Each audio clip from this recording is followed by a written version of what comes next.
فضل حسین آج گھر پہ نہیں تھا اور دونوں ماں بیٹی گھر میں اکیلی تھیں۔ ایسے میں آدھی رات کو اچانک پیٹ کے درد کی وجہ سے عائشہ بے قرار ہو گئی۔ فردوس جو کہ عائشہ کی ماں تھی اور بالکل عائشہ کے ساتھ ہی دوسری چارپائی پر سو رہی تھی، اس نے اٹھ کر کے عائشہ کو دیکھا تو عائشہ جو ہے وہ اس وقت درد کے مارے پیٹ پکڑے کرا رہی تھی۔ ایسے میں فردوس نے یہی سمجھا کہ اس سے فوری طور پر ہسپتال لے کر کے جایا جائے۔ اس نے بیٹی کا کبھی بھی گھر پہ علاج نہیں کیا تھا اور نہ ہی وہ گھر میں کبھی کوئی رسک لیتی تھی۔ اس نے یہی سوچا کہ اسے فوری طور پر ہسپتال لے کر کے جایا جائے، لیکن اس وقت جب کہ رات کا 1 بج چکا تھا، کوئی سواری بھی ایسی نہیں تھی جو کہ اس کے پاس ہو۔ ایک موٹر سائیکل تھا جو کہ فضل حسین کے پاس تھا اور وہ فضل حسین اپنے ساتھ لے کر کے گیا ہوا تھا، لہٰذا اب ایسا ہی تھا کہ وہ اپنی بیٹی کو خود ہی اٹھا کر کے سہارا دیتی اور یہاں اسے باہر مین روڈ تک لے جاتی۔ مین روڈ سے کوئی رکشہ یا ٹیکسی مل جاتا، وہ چاہتی تو اڑوس پڑوس محلے میں بھی کسی کو اپنی مدد کے لیے بلا سکتی تھی، لیکن اسے لگا کہ اسے اس وقت کسی کو تکلیف نہیں دینی چاہیے۔ ایسا ہو جاتا ہے کہ انسان کبھی کبھار جو ہے وہ کچھ الٹا سیدھا کھا لیتا ہے جو کہ رات کو اس کے لیے پیٹ کا مسئلہ بنتا ہے۔ رات میں بھی اب ایسا ہے کہ اسے لگ رہا تھا کہ شاید جو چاٹ اس نے گھر میں بنائی تھی وہ چاٹ کچھ ضرورت سے زیادہ ہی عائشہ نے کھا لی ہوگی اور شاید اسی کی وجہ سے اب اس کو پیٹ کا مسئلہ ہوا تھا۔ اگرچہ اس نے اس چاٹ کے اندر پودینہ، اجوائن اور املی کا پانی ڈال کے کھٹائی بھی بنائی تھی جو کہ ہاضمہ دار ہوتے ہیں، لیکن ظاہری بات ہے کہ ضرورت سے زیادہ کھانے پر بدہضمی، پیٹ درد وغیرہ کے مسائل ہو ہی جاتے ہیں۔ لہٰذا اس نے مناسب سمجھا کہ وہ اپنے اندازے لگانے کی بجائے اپنی بیٹی عائشہ کو لے کر کے ہسپتال چلی جائے۔ اس نے عائشہ کو اٹھایا جس کے درد میں تھوڑا سا افاقہ اسے محسوس ہو رہا تھا۔ اب وہ ویسے چیخ چلا نہیں رہی تھی جیسے کہ اسے چیخنا یا چلانا چاہیے تھا۔ خیر، اس نے عائشہ کو اٹھایا، اس نے گھر کو فوری طور پر لاک کیا، باہر مین دروازے کو اس نے تالا لگا دیا اور پھر وہ اسے لے کر کے مین روڈ کی طرف بڑھنے لگی۔ مین روڈ کچھ زیادہ دور نہیں تھی، اس لیے دونوں ہی ماں بیٹی تقریباً 5 منٹ کے اندر ہی مین روڈ پر آ گئی۔ مین روڈ سے اس وقت رکشہ یا ٹیکسی مل جانا تھا جو کہ سرکاری ہاسپٹل تک آسانی سے پہنچا دیتا۔ سرکاری ہاسپٹل یہاں سے زیادہ آدھے گھنٹے کے راستے پر تھا۔ اب عائشہ نے باقاعدہ ماں کو بولا بھی کہ میری طبیعت پہلے سے بہتر ہے، درد ایک دم سے اٹھا تھا لیکن اب مجھے آرام ہے۔ لیکن ماں نے کہا کہ نہیں، پیٹ درد ایک ایسا مسئلہ ہے کہ اس میں رسک نہیں لیا جا سکتا، تو میں ہاسپٹل لے جاتی ہوں، وہ اگر تمہیں گھر بھیجیں گے تو یہ ٹھیک ہے بجائے اس کے کہ میں اپنے ہی اندازے لگاؤں۔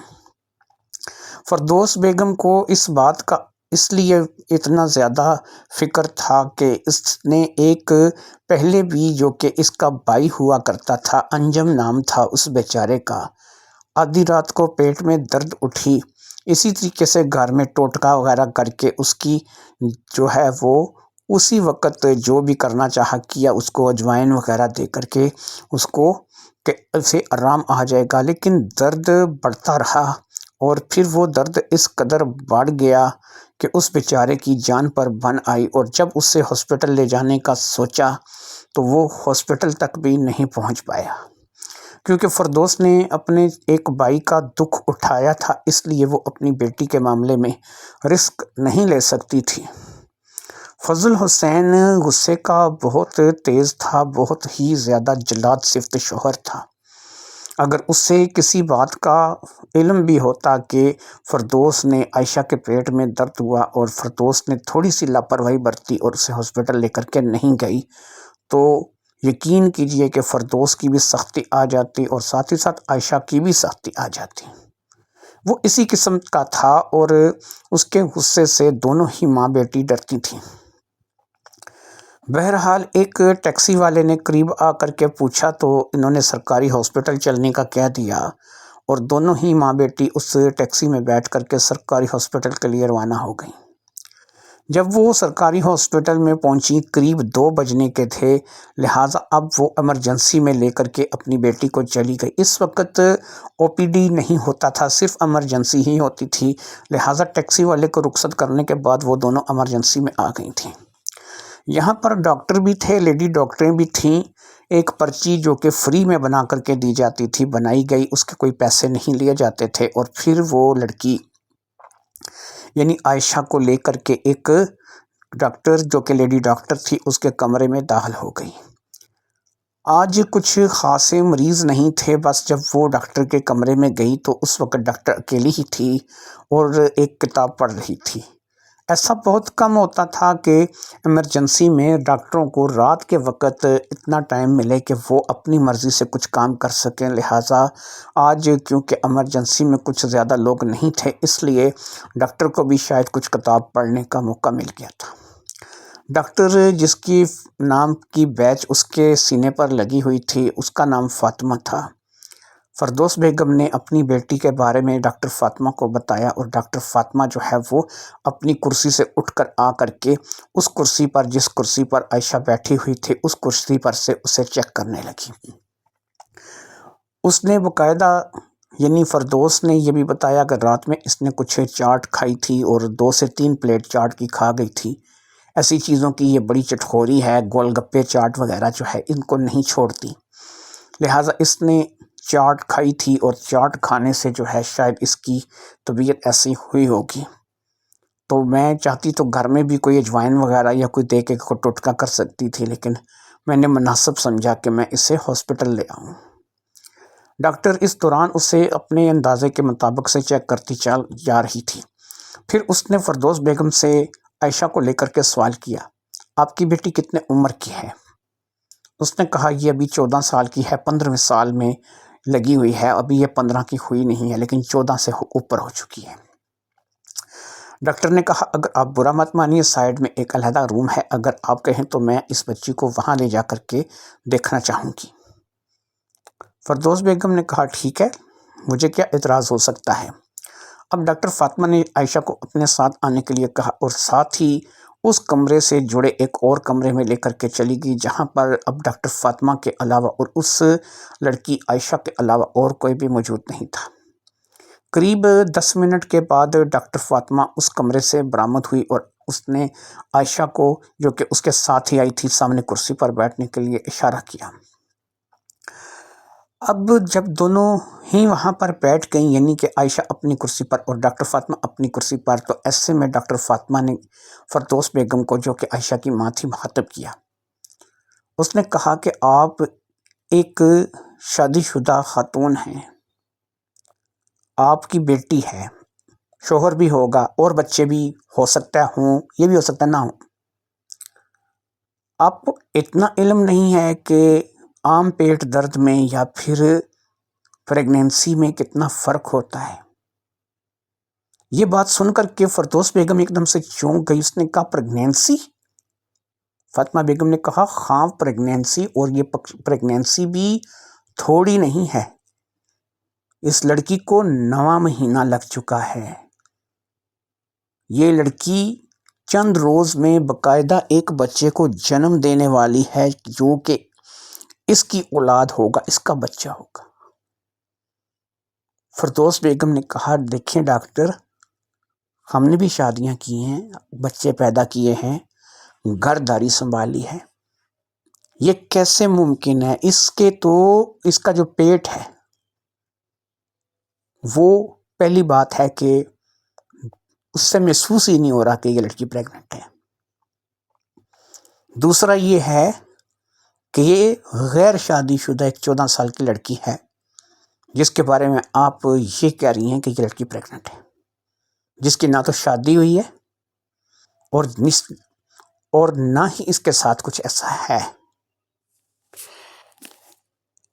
اب ڈاکٹر فاطمہ نے کہا دیکھیے بات یہ ہے کہ آپ میرے تجربے کو چیلنج مت کریں، میں نے اس لڑکی کو چیک کر دیا ہے تو میں اس نتیجے پر ہوں کہ یہ لڑکی باقاعدہ پریگننٹ ہے، اور پریگننٹ بھی 9 ماہ کی پریگننٹ ہے، یعنی 10 سے 12 دن کے اندر، زیادہ سے زیادہ 15 دن کے اندر یہ باقاعدہ ایک جیتی جاگتی بچی کو یا بچے کو جنم دینے والی ہے۔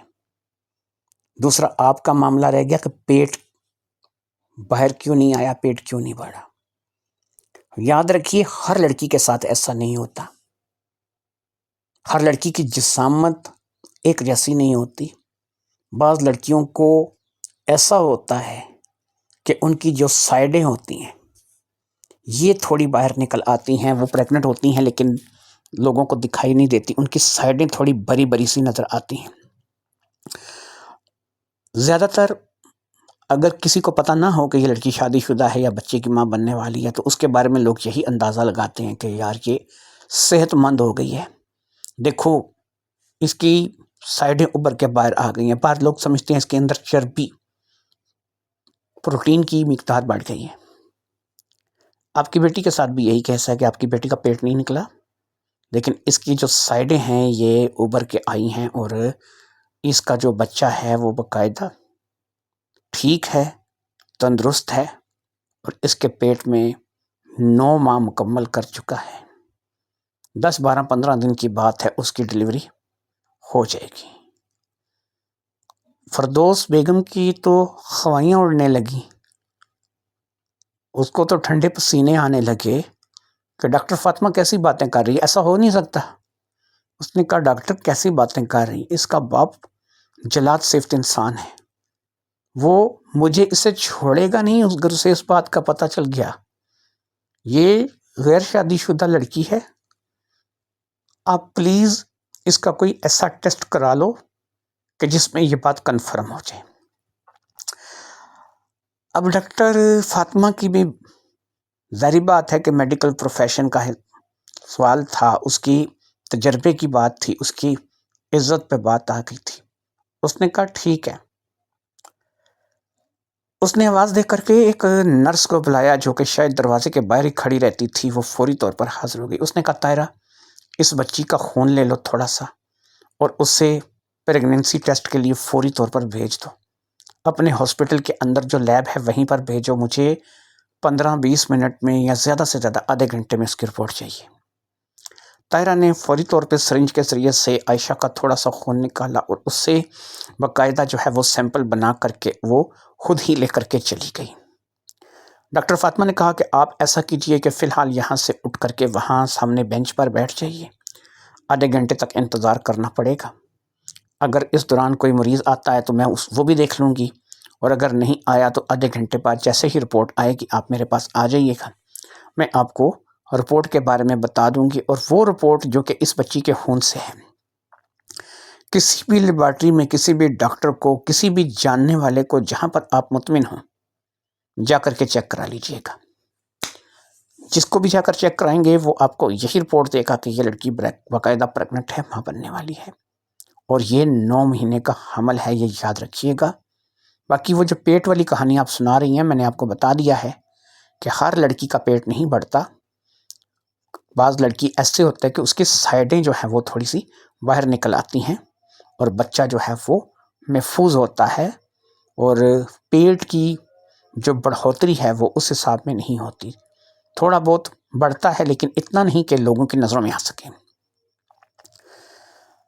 فردوس نے ایسے ہی ڈاکٹر کو چیلنج کر دیا تھا، لیکن اب اگر رپورٹ کے لیے بھیج دیا گیا تھا تو جاننا ضروری تھا کہ کیا ہے، کیوں ہے، کیسے ہے، کیونکہ فردوس بیگم کسی بھی صورت میں نہیں مان سکتی تھی کہ وہ اس کی بیٹی عائشہ جو ہے وہ پریگننٹ ہے۔ اسے اچھی طریقے سے پتہ تھا کہ عائشہ اسکول جاتی ہے تو اس کی ماں اس کے ساتھ جاتی ہے، اسے اسکول چھوڑ کر کے آتی ہے، صبح وہ اسکول اپنی ماں کے ساتھ جاتی ہے، کبھی کبھی اس کا باپ اگر اس راستے سے جا رہا ہو تو وہ اسے اسکول چھوڑ دیتا ہے، اور پھر اسکول میں وہ جن لڑکیوں کے ساتھ پڑھائی کرتی ہے، ظاہری بات ہے کہ وہ لڑکیاں اس کی سنگی ساتھی ہیں، اور سب لڑکیاں بھی ہیں اور لڑکے بھی اسکول میں موجود ہیں، لیکن ایسا ممکن تو نہیں کہ عائشہ کو کوئی اس کام کے لیے یا اس بات کے لیے آمادہ کرے اور وہ اٹھ کے ساتھ چل پڑے۔ پھر سکول کے اندر ظاہری بات ہے کہ ایسا کام نہیں ہو سکتا. سکول سے چھٹی پر کبھی اس کا باپ اور کبھی خود فردوس اسے جا کر کے لے آتی ہے اور اسی طریقے سے وہ سیدھا گھر آتی ہے. اب گھر میں جو افراد ہیں وہ فردوس بیگم خود ہے، عائشہ ہے، اور پھر ان دونوں کا یعنی کہ فردوس بیگم کا شوہر فضل حسین ہے جو کہ عائشہ کا باپ بھی ہے. سب سے بڑی بات یہ ہے کہ یہ رشتے سگے رشتے ہیں، اس میں کوئی بھی ایسا نہیں کہ جو ستیلا ہو. یعنی فضل حسین عائشہ کا سگا باپ ہے اور اس کے بارے میں فردوس بیگم کبھی سوچ بھی نہیں سکتی کہ وہ کسی بھی صورت میں اپنی بیٹی کی طرف بڑھے گا یا اپنی بیٹی کے اوپر وہ ایسی نظر رکھے گا. فضل حسین ایک 5 وقت کا نمازی، باقاعدہ داڑھی رکھی ہوئی، باقاعدہ جو ہے وہ ایک ایسا شخص ہے جو کہ اپنی بچی کو لے کر کے، اپنی بیوی کو لے کر کے بہت سخت ہے. وہ کبھی بھی گندی سوچ نہیں رکھتا اپنی بچوں کے لیے، اپنی بیوی کے لیے، کسی کے لیے بھی اس کی سوچ بری نہیں ہے. اس لیے اس بات کا تو کہہ بھی نہیں سکتے تھے، سوچ بھی نہیں سکتے تھے کہ فضل حسین ہی ایک واحد مرد ہے جو کہ گھر میں ہوتا ہے. اور پھر اس بچی کو کیا ہو گیا؟ ڈاکٹر کیے تجربے کو چیلنج نہیں کیا جا سکتا تھا. فردوس بیگم سوچ رہی تھی ابھی تھوڑی دیر میں رپورٹ بھی آ جائے گی، اور پھر اس رپورٹ کے بعد اگر واقعی عائشہ پریگننٹ نکلی اور وہ بھی 9 ماہ کی پریگننٹ، تو یہ کیا ہوگا، کیسے ہوگا؟ یہ باتیں سوچ کر کے وہ اندر ہی اندر ٹوٹ رہی تھی اور اس سے ڈر لگ رہا تھا. وہ سب سے زیادہ اپنے شوہر کے غصے سے ڈرتی تھی. اگر اس کے شوہر کو اس بات کا پتہ چل جاتا ہے کہ عائشہ اس کی بیٹی جو کہ صرف ابھی 14 سال کی ہے پریگننٹ ہے اور وہ ایک بچے کی ماں بننے والی ہے، تو ظاہری بات ہے کہ یہ بات اس کے باپ کے لیے قابل برداشت نہیں ہوگی. دونوں ہی ماں بیٹی کی سختی آئے گی اور شدید غصے کا سامنا کرنا پڑے گا. اور غصہ تو ایک طرف رہ گیا، ظاہری بات ہے کہ اس سوال کا جواب ماں یا بیٹی دونوں میں سے کسی ایک کو دینا پڑے گا کہ یہ کیسے ہوا. اب ظاہری بات ہے کہ دونوں کے پاس اس کا جواب نہیں تھا، کیونکہ عائشہ تو خود جب سے یہ خبر سنی تھی گمسم ہو گئی تھی، حیران تھی. 2 سے 3 مرتبہ فردوس بیگم نے اس سے پوچھا تھا کہ بیٹی کون ہے، میں تیری ماں ہوں، مجھے بتا دے. اس نے کہا ماں مجھے نہیں پتا. ہر بار اس کا یہی جواب تھا. آدھا گھنٹہ گزر چکا تھا. نرس طاہرہ باقاعدہ سے رپورٹ لے کر کے آ گئی. اس رپورٹ کو اب ڈاکٹر فاطمہ نے پڑھا اور پڑھنے کے بعد اچھے طریقے سے اسے اسی خاکی لفافے میں ڈال کے وہ رپورٹ اس نے فردوس بیگم کی طرف بڑھا دی. اس نے کہا کہ یہ رپورٹ ہے، اب آپ کسی بھی جگہ جا کر کے اسے چیک کروا لیجئے. اس کے بعد آپ کو پتہ چل جائے گا کہ جو میں نے کہا ہے وہ 100% درست ہے اور یہ لڑکی 9 منتھ پریگننٹ ہے. اب فردوس بیگم نے کہا کہ مان لیا، یہ رپورٹ بھی صحیح ہے اور آپ نے بھی جو اندازہ لگایا صحیح ہے. سوال یہ ہے اس لڑکی کو پیریڈز آنے بند ہوئے، اس نے ہم لوگوں کو نہیں بتایا. کیا اس 9 مہینے کے عرصے میں اس نے کچھ بھی ایسا محسوس نہیں کیا کہ جس میں اسے پتہ چلے کہ اس کے پیٹ کے اندر ایک ننھی جان پل رہی ہے اور اس سے اس بات کا پتہ ہی نہیں لگا؟ فاطمہ نے کہا اس کا جواب دیتی ہوں. پہلی بات، آپ کی بیٹی بالکل ناتجربے کار ہے، اسے ان باتوں کا علم ہی نہیں ہے. دوسری بات یہ ہے کہ یہ جو کچھ بھی اس کے ساتھ ہو رہا ہے پہلی بار ہو رہا ہے. تیسری بات یہ ہے کہ بہت سی لڑکیاں ایسی ہیں جو کہ آج کے دور میں پائی جاتی ہیں کہ جن کو کبھی کبھی مینسز کے نہ آنے کی پرابلم ہو جاتی ہے. 2 3 مہینے ان کو مینسز نہیں آتے. یہ نہیں کہ وہ پریگننٹ ہوتی ہیں، بلکہ ایسا ہوتا ہے کہ ان کی کچھ میڈیکل ایشوز ہوتے ہیں، ہارمونز وغیرہ کے پرابلم ہوتے ہیں جن کی وجہ سے ان کو مینس نہیں آتے. اور وہ ان چیزوں کو نہ تو اپنے گھر والوں کو بتاتی ہیں اور نہ ہی گھر والے ان باتوں پہ توجہ دیتے ہیں. شاید آپ کی بیٹی کے ساتھ بھی ایسا ہوا ہے، لیکن ضرورت سے کچھ زیادہ عرصہ گزر گیا. آپ نے بالکل یہ نوٹس ہی نہیں کیا کہ اس کو مینسز ہو رہے ہیں یا نہیں ہو رہے ہیں، اس کو ڈیٹ آ رہی ہے یا نہیں آ رہی ہے. اور اس نے بھی کسی چیز کو محسوس نہیں کیا، کیونکہ اگر یہ کوئی محسوس کرتی بھی تھی تو یہ اسے سچ نہیں مانتی تھی. کیوں؟ کہ یہ ایک 14 سال کی لڑکی ہے، اسے نہیں پتا کہ ان چیزوں کا. ہاں اگر یہ شادی شدہ ہوتی تو ہو سکتا ہے کہ اپنی ساس سے، اپنے سسر سے یا اپنے شوہر سے بات کرتی، اسے بتاتی کہ میرے ساتھ یہ معاملہ چل رہا ہے. کیونکہ یہ شادی شدہ بھی نہیں تھی، ایک غیر شادی شدہ لڑکی تھی، لہٰذا اس نے ایسا محسوس ہی نہیں کیا. اگر اسے کچھ محسوس ہوتا بھی تھا تو یہ اسے اگنور کرتی رہی اور یہاں تک پہنچ گئی کہ اب یہ 9 ماہ کی پریگننٹ ہے.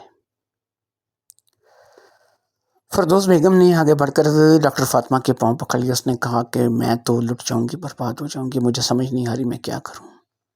آپ جان سکتی ہیں کہ ایک ایسی لڑکی کی جس کی شادی بھی نہ ہوئی ہو، جس کا باقاعدہ سے باپ بھی بہت سخت ہے، وہ ہمیں یقین کریں اگر اسے اس بات کا پتہ چلتا ہے تو وہ ہو سکتا ہے کہ میں کہتی ہوں جان تک سے مار سکتا ہے ہم دونوں کو. لہٰذا اب مجھے بتائیں مجھے کیا کرنا چاہیے، مجھے کچھ سمجھ نہیں آ رہی ہے. اب ڈاکٹر فاطمہ نے عائشہ سے پوچھا، دیکھو بیٹا ادھر آؤ میرے پاس، یہاں بیٹھو. دیکھو بیٹا، انسان زندگی میں غلطی بھی کرتا ہے، گناہ بھی کرتا ہے، یہ انسان کی زندگی کا حصہ ہے. اگر کوئی انسان کہے کہ میں غلطی نہیں کرتا، میں گناہ نہیں کرتا، تو میں اس بات کو نہیں مانوں گی. ہر انسان سے غلطی ہوتی ہے.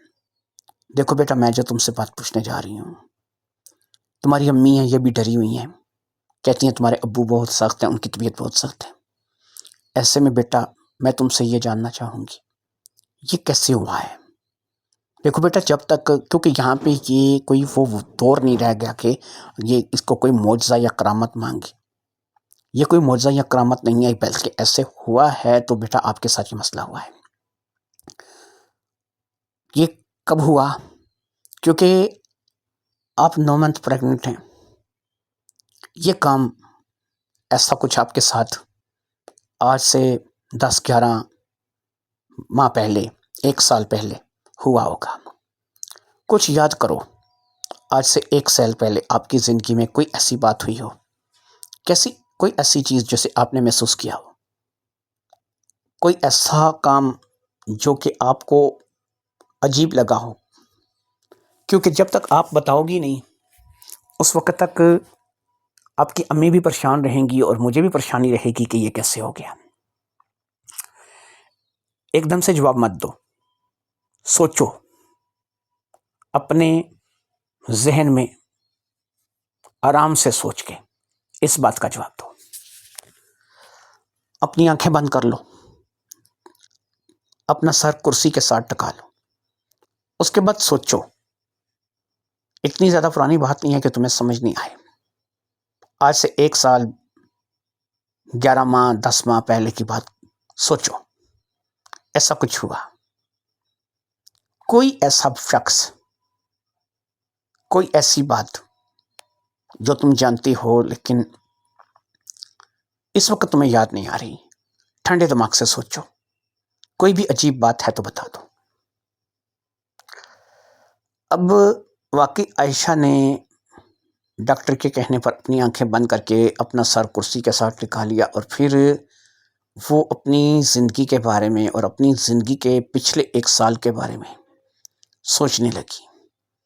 خاص طور پر آج سے 1 سال پہلے 10 11 12 مہینے کی بات ہے.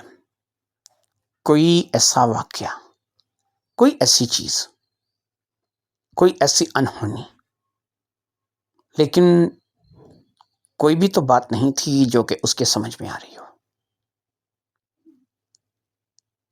پھر کیا تھا، کیسے ہوا تھا، کب ہوا تھا، یہ بات اب بہت بڑی الجھن کا باعث بن رہی تھی.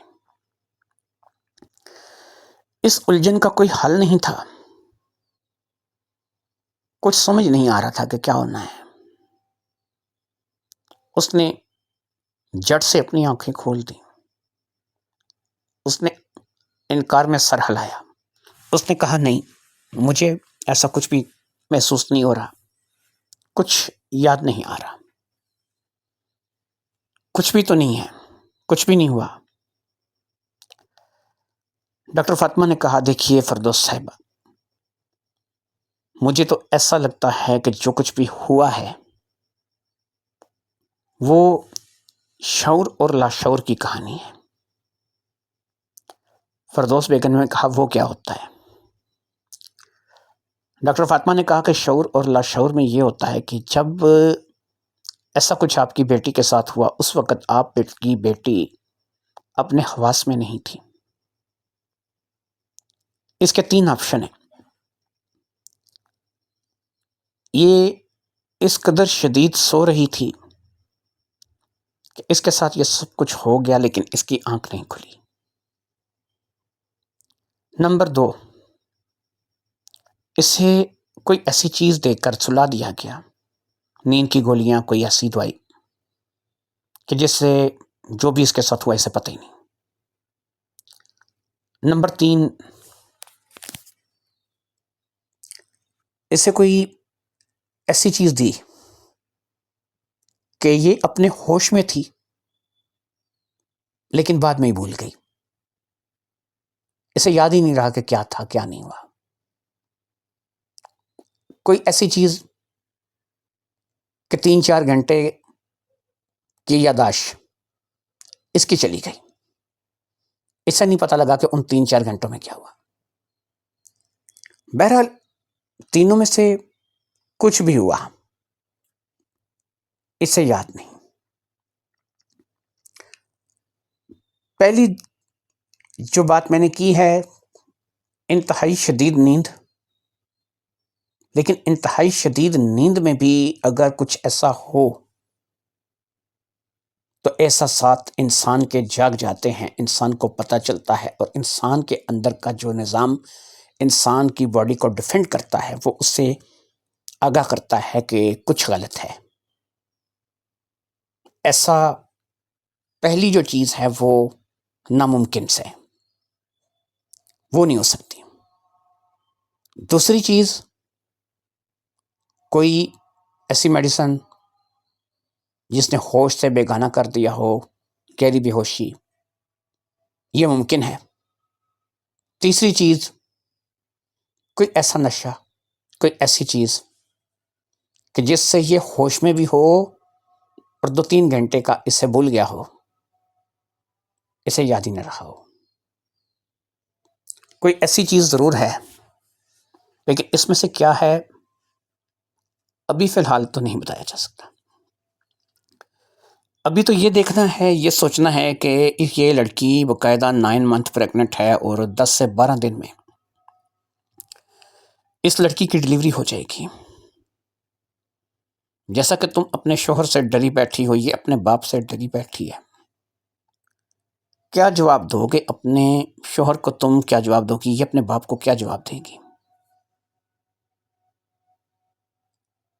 اب فردوس نے کہا کہ مجھے بتائیے میں کیا کر سکتی ہوں۔ ڈاکٹر فاطمہ نے کہا مجھے ایسا لگتا ہے کہ یہ لڑکی بے گناہ ہے، بے قصور ہے، اسے کچھ بھی واقع علم نہیں ہے، اس کے ساتھ کچھ کھیل کھیلا گیا ہے جو کہ اس کی سمجھ سے بالاتر ہے، اور اس کھیل کو یہ سمجھ نہیں پائی اور آج یہ اس کا بڑا غلط قسم کا نتیجہ اٹھائے پھر رہی ہے۔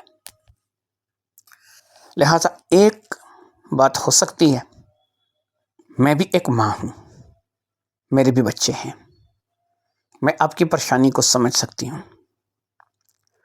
آپ مجھے کسی میڈل کلاس فیملی سے لگ رہی ہیں، میں اتنا کر سکتی ہوں کہ میں آپ کو اپنا ذاتی کارڈ دیتی ہوں، میرے ساتھ رابطے میں رہنا۔ جب اس بچی کا وقت قریب آئے، یہیں ہاسپٹل میں لے آنا، اسی کمرے میں جہاں پر میں نے اسے چیک کیا ہے، میں اور نرس طاہرہ مل کر اس کی ڈیلیوری کروا دیں گے۔ وہ بچی یا بچہ جو بھی پیدا ہوگا وہ ہمیں ہی دے دیجیے گا، ہم اس کے لیے خود سوچ لیں گے کہ اس کا کیا کرنا ہے۔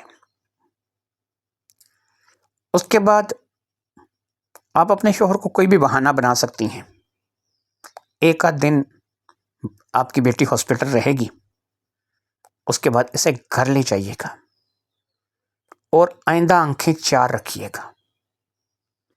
آج کے اس دور میں کسی پر بھی بھروسہ نہیں کیجیے گا، یہ اس کے ساتھ کیسے ہو گیا، کب ہو گیا، کہاں ہو گیا، اس بیچاری کو یاد نہیں، لیکن آئندہ ہو ایسا موقع آپ مت دیجیے گا۔ فردوس نے کہا ٹھیک ہے، میں آپ سے رابطے میں رہوں گی۔ اب یہی صورت ہے کہ اگر کوئی بیٹی یا بیٹا پیدا ہوتا ہے تو آپ ہی لوگوں کو دے دیں گے، اور آپ لوگ جو ہے وہ جہاں مرضی اسے دے دیجیے گا۔ عائشہ اگرچہ صرف 14 سال کی تھی، لیکن اسے یہ برا لگا تھا، لیکن ظاہری بات ہے کہ وہ اس بات کا اظہار نہیں کر سکتی تھی۔ اسے پتہ تھا کہ 14 سال کی عمر میں بغیر شادی کے بچہ اٹھا کر کے وہ اگر اپنے باپ کے سامنے جائے گی تو اس کا باپ اسے جان سے مارنے کے علاوہ اور کوئی کام نہیں کرے گا۔ اس لیے اس نے اسی بات پہ آمین کیا تھا جو کہ اس کی ماں نے ڈاکٹر سے کی تھی۔ دونوں ماں بیٹی وہاں سے باہر نکل آئیں۔ ڈاکٹر کا کارڈ انہوں نے لے لیا تھا، یہ ڈاکٹر کا ذاتی رابطے کا نمبر تھا جو کہ اس نے دیا تھا۔ اب عائشہ ماں کے ساتھ گھر واپس آ گئی۔ دوائی کے طور پر اسے کچھ انجیکشن وغیرہ وہیں پر لگا دیا گیا تھا کہ جس سے اب اس کو درد نہیں ہوگی، باقی اسے بتا دیا گیا تھا کہ اب اسے کیا کرنا ہے، کس قسم کی احتیاطیں کرنی ہیں۔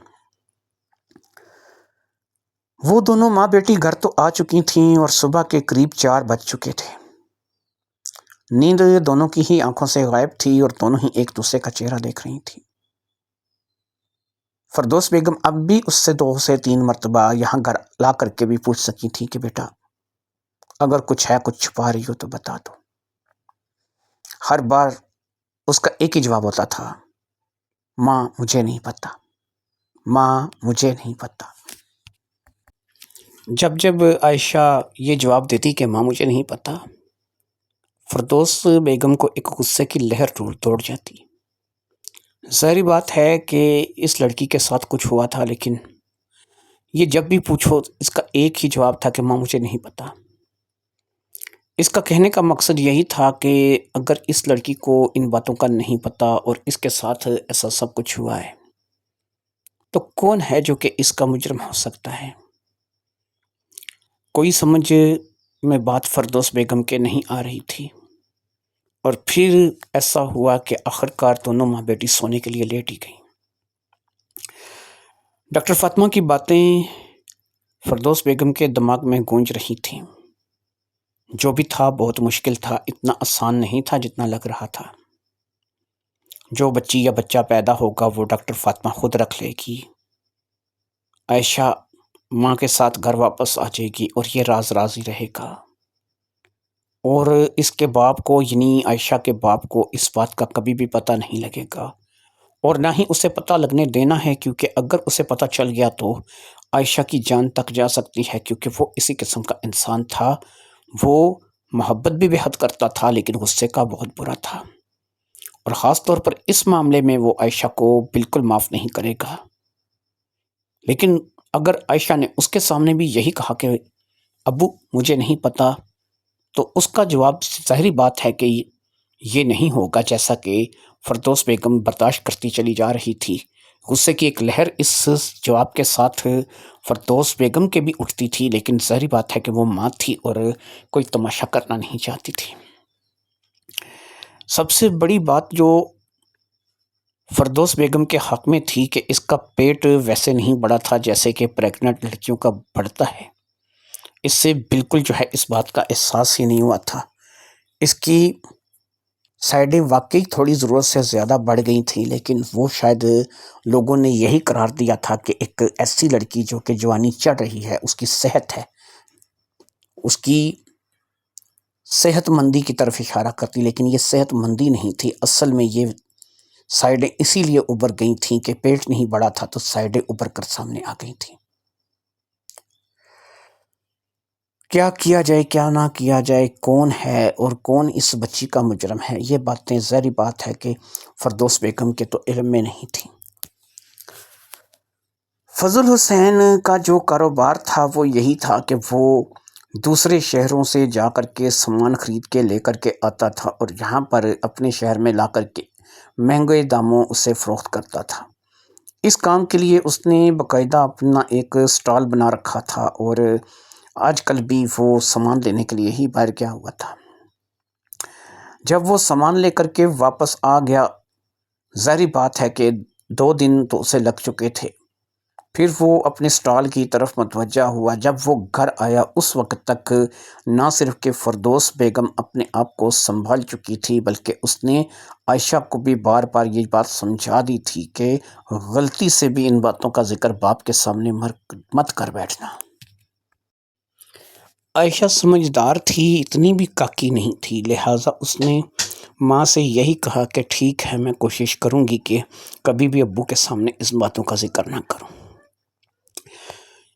ڈاکٹر کے ساتھ رابطہ 1-2 مرتبہ فردوس بیگم نے کیا تھا، اور ڈاکٹر نے آگے سے باقاعدہ نہ صرف کہ فون اٹینڈ کیا تھا، بلکہ اس نے عائشہ کی خیریت کے بارے میں بھی پوچھا تھا۔ اس سے اس بات کا پتہ لگتا تھا کہ ڈاکٹر مخلص ہے اور وہ عائشہ کی اس مصیبت کو فردوس بیگم کے ساتھ مل کر کے سنبھال لے گی۔ 10 سے 12 دن کا ٹائم دیا گیا تھا، اور 10-12 دن گزر چکے تھے۔ اب ایسا تھا کہ کسی وقت بھی عائشہ کے پیٹ میں درد شروع ہو سکتا تھا، لہٰذا جیسے ہی عائشہ کے پیٹ میں درد شروع ہوتا، فوری طور پر فردوس بیگم کو اپنی بیٹی کو لے کر کے ہاسپٹل جانا پڑتا۔ مسئلہ یہ تھا کہ فضل حسین بھی گھر پر ہی موجود تھا۔ اگر دن میں تکلیف ہوگی تو فردوس اسے خود اکیلے لے جائے گی، لیکن اگر رات میں تکلیف ہوتی ہے تو ایسے میں ظاہری امر ہے کہ فضل حسین یا تو ساتھ جائے گا یا پھر وہ ان دونوں کو بھیجے گا۔ ویسے تو زیادہ تر یہی تھا کہ وہ ساتھ ہی جائے گا۔ اگر وہ ساتھ گیا تو راز کھل بھی سکتا ہے اور معاملہ بگڑ بھی سکتا ہے۔ لہٰذا اب فردوس بیگم من ہی من دعا کر رہی تھی کہ کسی طریقے سے اس پر یہ راز نہ کھلے اور یہ بات پردے میں رہ جائے تو اچھا ہے، لیکن ظاہری بات ہے کہ کسی کے چاہنے سے کچھ نہیں ہوتا، اور رات اور دن کا ظاہری بات ہے کہ اگر دن میں ہوتا تو یہ بچی کو لے کر کے اکیلے چلی جاتی۔ اور پھر 13واں یا 14واں روز تھا کہ جب رات میں یہی کوئی 12-12:30 بجے کا ٹائم ہوگا کہ اچانک سے عائشہ کے پیٹ میں شدید درد اٹھی۔ جیسے ہی عائشہ کے پیٹ میں درد اٹھی اور اس کے درد کے مارے تھوڑا سا چیخنا شروع کیا، فوری طور پر فردوس بیگم اٹھ کر کے بیٹھ گئی اور اس نے عائشہ کو اپنے آپ سے لپٹا لیا۔ فضل حسین بھی اٹھ گیا تھا۔ ظاہری بات ہے کہ تینوں ایک ہی کمرے میں سوتے تھے اور سونے کے لیے ایک ہی کمرہ تھا۔ بیوی تھی، بیٹی تھی، یا پھر خود فضل حسین تھا، اس لیے ایک ہی کمرے میں سونے پر کیا اعتراض ہو سکتا تھا۔ لہٰذا فضل حسین بھی اٹھ گیا تھا۔ وہ تھوڑا پریشان تھا کہ بیٹی کو اچانک کیا ہو گیا ہے، اور وہ عائشہ کی اس تکلیف کو لے کر کے فردوس سے پوچھنے لگا۔ فردوس نے کہا کچھ نہیں، لگتا ہے رات میں کچھ ایسا الٹا سلٹا کھا لیا ہے جس کی وجہ سے پیٹ میں درد ہوئی ہے، ایسیڈیٹی ہوئی ہے۔ تو فضل حسین نے کہا کہ کیا کریں، کسی ڈاکٹر کے پاس لے چلتے ہیں۔ فردوس بیگم نے کہا کہ نہیں، ایسے کسی پرائیویٹ کلینک میں جانا جو ہے وہ ٹھیک نہیں ہے، ایسا کرتے ہیں کہ اسے ہاسپٹل لے چلتے ہیں ایمرجنسی میں۔ آپ کو شاید پتہ نہیں ہے کہ آج سے 10-12 دن پہلے بھی اس نے چاٹ کھا لی تھی، جس کی وجہ سے اس کے پیٹ میں کافی جو ہے وہ اسی طریقے سے درد اٹھا تھا، اور میں اسے لے کر کے ہاسپٹل چلی گئی تھی۔ اس وقت آپ نہیں تھے، آپ اپنے کام کے سلسلے میں باہر گئے ہوئے تھے۔ فضل حسین نے کہا چلو ٹھیک ہے، پھر اگر ہاسپٹل ہی چلنا ہے تو لو بچی کو ساتھ اور چلتے ہیں۔ اب فردوس بیگم نے عائشہ کو اچھے طریقے سے ایک موٹی چادر میں لپیٹ لیا اور اسے اپنے ساتھ سہارا لے کر کے باہر کی طرف بڑھ گئی۔ فضل حسین نے فٹافٹ سے لائٹیں بند کی، اور لائٹیں بند کرنے کے بعد اس نے دروازوں کو لاک کیا، اور پھر مین دروازہ لاک کر کے وہ بھی ان کے ساتھ آ ملا۔ موٹر سائیکل پر جانے کا ارادہ تھا، کیونکہ ظاہری بات ہے کہ وہ موٹر سائیکل پر تینوں بیٹھ سکتے تھے، لہٰذا فضل حسین نے موٹر سائیکل نکال لیا تھا۔ اس کی ڈرائیونگ سیٹ پر وہ خود بیٹھ گیا تھا، اس کے پیچھے باقاعدہ جو ہے وہ عائشہ کو بٹھا دیا گیا تھا، اور اس کے پیچھے ماں بیٹھ گئی تھی تاکہ وہ عائشہ کو اچھے طریقے سے اپنے آپ سے لپٹا کے رکھے۔ سرکاری ہاسپٹل کی طرف موٹر سائیکل رواں دواں تھا، اور پھر تقریباً 15 سے 20 منٹ کے سفر کے دوران ہی وہ سرکاری ہاسپٹل میں پہنچ گئے تھے۔ رات میں ظاہری بات ہے کہ ایمرجنسی ہی ہوتی تھی۔ اب اس میں فردوس بیگم نے ایک کام جو کیا تھا وہ اچھا کر دیا تھا کہ اس نے چلتے موٹر سائیکل سے